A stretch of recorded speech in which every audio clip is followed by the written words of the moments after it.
ശ്രീജ, കൂടുതൽ വ്യക്തത വന്നിരിക്കുന്നു.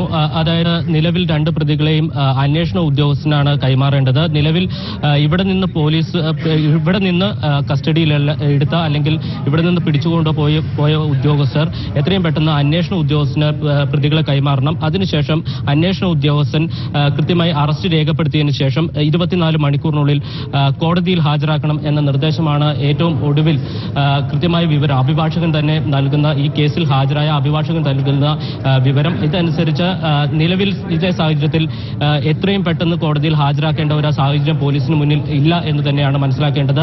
നേരത്തെ ഇതുമായി ബന്ധപ്പെട്ട് പുറത്തുവന്ന വിവരങ്ങൾ തെറ്റായിരുന്നു, അല്ലെങ്കിൽ കോടതിയിൽ ഹാജരാക്കണം എന്ന നിർദ്ദേശം പെട്ടെന്ന് ഏറ്റവും ഒടുവിൽ ലഭിച്ച അല്ലെങ്കിൽ എത്രയും പെട്ടെന്ന് ലഭിച്ച ഒരു വിവരം പുറത്തു നൽകുകയാണ് നമ്മൾ ഉണ്ടായത്. എന്തായാലും ഈ കാര്യത്തിൽ കൂടുതൽ വ്യക്തത വന്നിരിക്കുന്നു. അതായത് പോലീസ് ഉദ്യോഗസ്ഥർ നിലവിൽ ഇവിടെ നിന്ന് പിടിച്ചുകൊണ്ടുപോയ സെൻട്രൽ CI ഉൾപ്പെടെയുള്ള ഉദ്യോഗസ്ഥർ ഈ പ്രതികളെ അന്വേഷണ ഉദ്യോഗസ്ഥന് മുന്നിൽ ഹാജരാക്കണം. അതായത് കേസ് രജിസ്റ്റർ ചെയ്തിരിക്കുന്നത് നെടുമ്പാശ്ശേരി പോലീസ് സ്റ്റേഷനിലാണ്.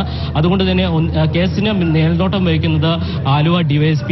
ഈ കാര്യത്തിൽ അന്വേഷണ ഉദ്യോഗസ്ഥന് കൈമാറണം എന്നാണ് നിർദ്ദേശമാണ് അഡീഷണൽ CJM കോടതി, അഡീഷണൽ CJM മജിസ്ട്രേറ്റ് നിർദ്ദേശിച്ചിരിക്കുന്നത്. ഇതനുസരിച്ച് ഈ പ്രതികളെ 2 പേരെയും അന്വേഷണ ഉദ്യോഗസ്ഥന് കൈവശം വയ്ക്കാം. 24 മണിക്കൂറിനുള്ളിൽ കോടതിയിൽ ഹാജരാക്കിയാൽ മതി. അതുകൊണ്ട് തന്നെ ഇന്ന് ഉച്ചയോടുകൂടി തന്നെയാണ് കോടതിയിൽ കീഴടങ്ങാൻ പോലീസ് എത്തുന്നത്.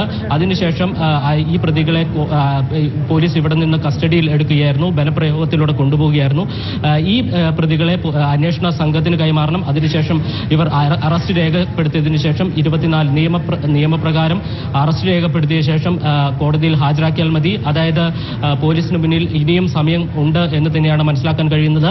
മറ്റ് നിയമ നടപടികൾ, അതായത് ഈ കോടതിയിൽ നിന്ന് പ്രതിയെ പിടിച്ചിറക്കിക്കൊണ്ടുപോയ ഇതുൾപ്പെടെയുള്ള നിയമ നടപടികളിൽ കോടതി ഇപ്പോൾ എന്തായാലും പരിഗണിച്ചിട്ടില്ല. അക്കാര്യത്തിൽ ഒരു കമന്റും കോടതിയുടെ അല്ലെങ്കിൽ ഒരു നിർദ്ദേശവും കോടതിയുടെ ഭാഗത്തുനിന്ന് ഉണ്ടായിട്ടില്ല.